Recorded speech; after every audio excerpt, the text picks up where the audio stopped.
కేవలం సర్టిఫికెట్ మాత్రమే కాదు, రియల్ టైమ్ AI నాలెడ్జ్ తో మీ IT డ్రీమ్స్ నెరవేర్చుకునే golden chance Vcube software solutions. Gaza యుద్ధం జరిగింది కూడా మనకు తెలుసు. Happened about 3.5 years ago. అది October 7th జరిగిన ఒక మ్యాసకర్. అక్కడ గాజా నుంచి ఉన్న పాలస్టీనియన్ టెర్రరిస్ట్ వచ్చి హమాస్, దట్ ఈస్ వాళ్ళు వచ్చి ఇజ్రాయెల్ మీద దాడి చేశారు. ఇజ్రాయేలీ సిటిజన్స్ 1200 మందిని చంపేశారు. మెన్, ఉమెన్, చిల్డ్రన్ రేప్ చేశారు వాళ్ళని. అది కాకుండా ఒక ఆల్మోస్ట్ 1100 మందిని హాస్టేజ్గా తీసుకెళ్లారు. తర్వాత కొంతమంది రిలీజ్ చేశారు ఇమ్మీడియట్గా. దాంతో మెల్లమెల్ల రిలీజ్ చేసుకుంటే వెళ్ళి లాస్ట్లో ఆల్మోస్ట్ 29 people డైడ్. వాళ్ళ కస్టడీలో చనిపోయారు, Hamas custody. So Israel bombing మొదలుపెట్టారు. అప్పుడు October 7 తర్వాత వాళ్ళు ఇమ్మీడియట్గా దే స్టార్టెడ్ రిటాలియేషన్. దాంతో హమాస్ అనే ఒక ఆర్గనైజేషన్ మీద కంటిన్యూస్ దాడి. ఎందుకంటే హమాస్ అనేది మనం ఇరాన్ స్పాన్సర్ చేసిన ఆర్గనైజేషన్కి డబ్బులు ఎప్పుడు తక్కువ లేకుండే, మస్తు డబ్బులు ఉండేవాళ్ళు. వాళ్ళు అండర్ గ్రౌండ్ టనల్స్ కట్టుకున్నారు, హాస్పిటల్ కింద, స్కూళ్ళ కింద, కాలేజీల కింద. ఏదైనా ఎక్కడైనా ఒక స్ట్రక్చర్ ఉంటే దాని కింద మొత్తం టనల్స్ కట్టుకున్నారు వీళ్ళు టెర్రరిస్ట్ హమాస్ వాళ్ళు. ఇజ్రాయెల్ వాళ్ళు బాంబ్ చేయగానే ఇమ్మీడియట్లీ అక్కడ ఉన్న హెల్త్ అథారిటీ అనే ఒక అథారిటీ ఉంది, అది హమాస్ది actually. Okay, Gaza health authority చెప్పారు 200 మంది చనిపోయారు. It's actually Hamas making that statement. Over a period of time ఏమైందంటే ఇజ్రాయెల్ కంటిన్యూస్గా వీళ్ళ మీద దాడి చేయడం, తర్వాత వీళ్ళు బార్డర్ క్రాస్ చేసి ఇజ్రాయెల్ వాళ్ళ సోల్జర్స్ గాజాలో ఎంటర్ అయ్యారు. అక్కడ వాళ్ళ మెయిన్ లీడర్స్ అందరిని చంపేశారు. మీకు తెలిసింది ఇస్మాయిల్ హనియా అని చెప్పి వాళ్ళకి పెద్ద లీడర్ని ఇరాన్లో చంపారు, తెహరాన్లో. ఆయన దీనికన్నా ముందునే ఇరానియన్ ప్రెసిడెంట్ చనిపోయినప్పుడు ఒక హెలికాప్టర్ యాక్సిడెంట్లో ఆయనకు సంతాపం తెలపడానికి వచ్చిన మనిషిని ఆయన రూమ్లో ఆయన బెడ్ కింద బాంబు పెట్టి పేల్చేశారు. పక్కనున్న బాడీగార్డ్కి ఏం కాలేదు. ఆలోచించారు. దట్ ప్రిసైజ్ ఇజ్రాయెలీస్ అనమాట.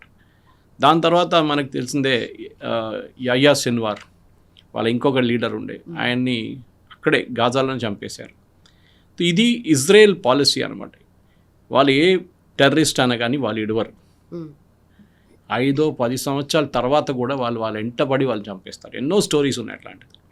For example 71 I think it was that Olympics massacre. ఒలింపిక్స్లో 11 మంది ఇజ్రాయేలీ అథ్లీట్స్ని చంపేశారు PLO, Palestine liberation organisation, Yasser Arafat. Israel వాళ్ళు ఎంటబడ్డారు. I think they were 8 of them. 8 మంది ఎంటబడి లాస్ట్ ఆయన్ని ఒక 10 సంవత్సరాల ముందు అమెజాన్ రెయిన్ ఫారెస్ట్లో చంపారు. వన్స్ వాళ్ళ సీక్రెట్ సర్వీస్ మీకు తెలిసిందే, Mossad, it's most famous. Shin Bet అని చెప్పి వాళ్ళ ఇంటర్నల్ సీక్రెట్ సర్వీస్ ఇంకోటి ఉంది.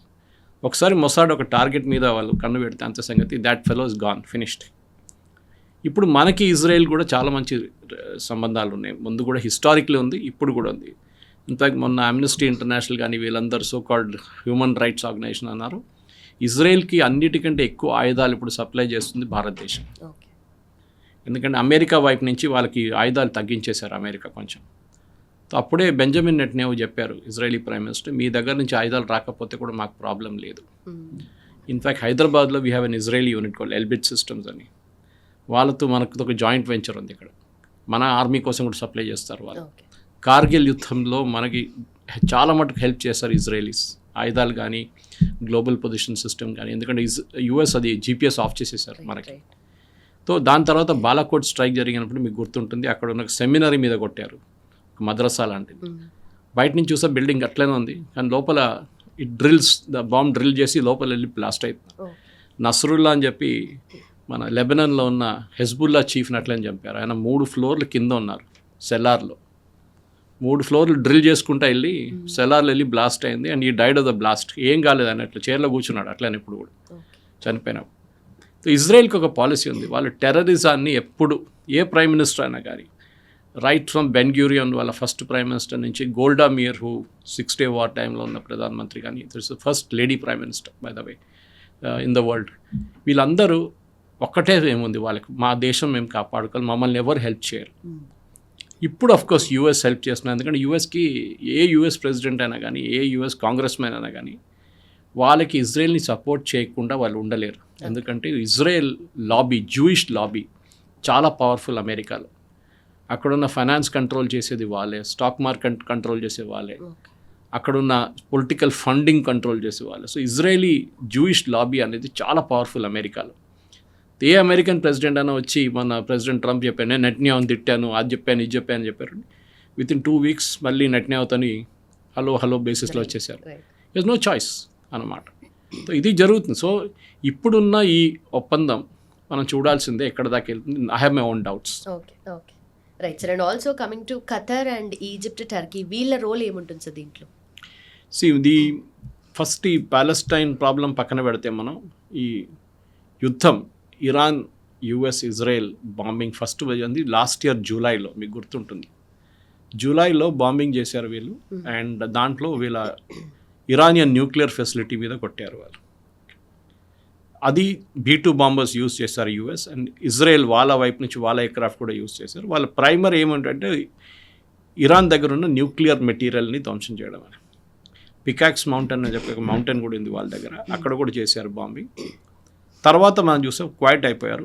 6 days 6 రోజులు నడిచింది ఆ యుద్ధం. తర్వాత మనం నెక్స్ట్ చూసింది ఫిబ్రవరి 28 వెన్ ఆయతుల్లా ఖమనీ, ఇప్పుడున్న ముస్తఫా ఖమనీ వాళ్ళ ఫాదర్ అనగానే చంపేశారు. దాంతోపాటు 40 మంది కమాండర్స్ ఒక మీటింగ్లో ఉన్నారు వీళ్ళందరూ. ఆ మీటింగ్లో వాళ్ళు మొత్తం ఫినిష్ చేశారు. Israel and US joint bombing జరిగింది అదొకటి. దాని తర్వాత ఆ యుద్ధం ఎక్స్ప్లోడ్ అయింది, మనం చూసాం. ఇరాన్ ఏం చేస్తారంటే వాళ్ళ మీద అయినా దాడి చేయగానే వాళ్ళు ముందు ఇజ్రాయెల్ మీద దాడి చేస్తారు, తర్వాత చుట్టుపక్కల ఉన్న దేశాల మీద అందరి మీద దాడి చేస్తారు. అది కువైత్ ఉండొచ్చు, బహ్రెయిన్ ఉండొచ్చు, ఇరాక్లో ఉండొచ్చు, ఇరాక్లో ఒక part of Iraq, then of course Saudi Arabia, Qatar, even Oman, ఇప్పుడు జార్డన్ కూడా. వీళ్ళు ఎక్కడ ఉన్నా అక్కడ అమెరికన్ బేసెస్ ఎక్కడెక్కడ ఉందో air force bases and American naval base ఎక్కడెక్కడ ఉంది. ఫర్ ఎగ్జాంపుల్ బహ్రెయిన్ దగ్గర అమెరికన్ 5th ఫ్లీట్ ఉంది. It's a very big fleet of warships. వాళ్ళ మీద దాడి చేస్తారు. ఇది నడుస్తూనే ఉంది. సో ప్రెసిడెంట్ ట్రంప్ మీకు గుర్తుంటుంది, ప్రతి 3 వారాలకు ఒకసారో 2 వారాలకు ఒకసారో యుద్ధం ఆపేస్తున్నాను నేను, మళ్ళీ పీస్ టాక్స్ అంటారు. మళ్ళీ పాకిస్తాన్ వస్తారు, ఖత్తర్ వస్తారు, వీళ్ళు మాట్లాడతారు, ఏదేదో చేస్తారు. డైరెక్ట్గా యుఎస్ అండ్ ఇరాన్ ఎప్పుడు మాట్లాడరు. వీళ్ళు నడిమిట్లో వీళ్ళు ఎక్కడి నుంచి ఈ రూమ్ నుంచి అక్కడ పరిగెత్తారు, వాళ్ళు ఆ రూమ్ నుంచి ఇక్కడ పరిగెత్తారు. పాకిస్తాన్ లాంటి వాళ్ళు ఈ కాగితం తీసుకెళ్ళి అక్కడ ఇస్తారు, ఆ కాగితం తీసుకెళ్ళి ఇక్కడ వస్తారు. ఇది చాలా రోజులు నడుస్తుంది. దాని తర్వాత సీజ్ ఫైర్ వచ్చింది ఒకటి 45 రోజుల తర్వాత ఆఫ్ యుద్ధం. ఫిబ్రవరి 28 నుంచి అక్కడ నుంచి 45 days తర్వాత సీజ్ ఫైర్ తీసుకొచ్చారు. ఈ సీజ్ ఫైర్ తర్వాత చర్చలు మళ్ళీ నడిచి లాస్ట్లో ఒక మెమరాండమ్ ఆఫ్ అండర్స్టాండింగ్కి వచ్చారు. మీకు గుర్తుంటుంది, MOU 14-point MOU. దాంట్లో స్ట్రైట్ ఆఫ్ హార్మోజ్ కానీ ఇరాన్ న్యూక్లియర్ మెటీరియల్ గురించి కానీ మొత్తం డీటెయిల్గా కాకుండా అట్లీస్ట్ ఒక మెన్షన్ చేశారు. దీని నుంచి ఇది ఓన్లీ MOU, ఇంకా డీటెయిల్ డిస్కషన్ చేసుకొని ఒక అగ్రిమెంట్కి వద్దామని. ఆ అగ్రిమెంట్ ఎప్పుడు రాలేదు, అది రాదు కూడా. అక్కడే ప్రాబ్లం వచ్చిందంటే ఇరాన్ దగ్గర ఉన్న అన్నిటికంటే పెద్ద వెపన్ ఇప్పుడు స్ట్రైట్ ఆఫ్ హార్మోజ్. మనం దీని నుంచి యుద్ధం ముందు ఎవరు వినలేదు ఈ పేరు స్ట్రైట్ ఆఫ్ హార్మోజ్ అని. కానీ యుద్ధం తర్వాత మన పెట్రోల్ ప్రైస్ పెరిగినప్పుడు, డీజిల్ ప్రైస్ పెరిగినప్పుడు, గ్యాస్ ప్రైస్ పెరిగినప్పుడు అందరికీ స్ట్రైట్ ఆఫ్ హార్మోజ్ ఏంటని తెలుసు. Strait of Hormuz narrow waterway అనమాట. అది పర్షియన్ గల్ఫ్ నుంచి బయటకు వస్తూ వస్తూ ఒక పాయింట్కి వచ్చినప్పుడు ఒకవైపు ఇరాన్, ఒకవైపు ఒమాన్ ఉంటుంది. అక్కడ ఒక యూటర్న్ తీసుకుంటాం. And the narrowest width, the widest width is అక్కడ ఆ స్పాట్లో 32 kilometers. సో షిప్స్కి వెళ్ళడానికి చాలా నేరో అనమాట. ఒక యూటర్న్ తీసుకోవాల్సి వస్తుంది ఇట్లా షిప్స్. అది చాలా మటుకు స్కిల్డ్ క్యాప్టెన్సే హ్యాండిల్ చేస్తారు ఆ షిప్స్ అన్నీ. అది కూడా అన్నీ most of them either LPG or CNG, లేకుంటే వెరీ అల్ట్రా హై క్యారియర్స్ అంటారు. అంటే 2 million barrels 3 billion barrels తీసుకెళ్తారు, ఆయిల్ తీసుకెళ్తారు, క్రూడ్ ఆయిల్.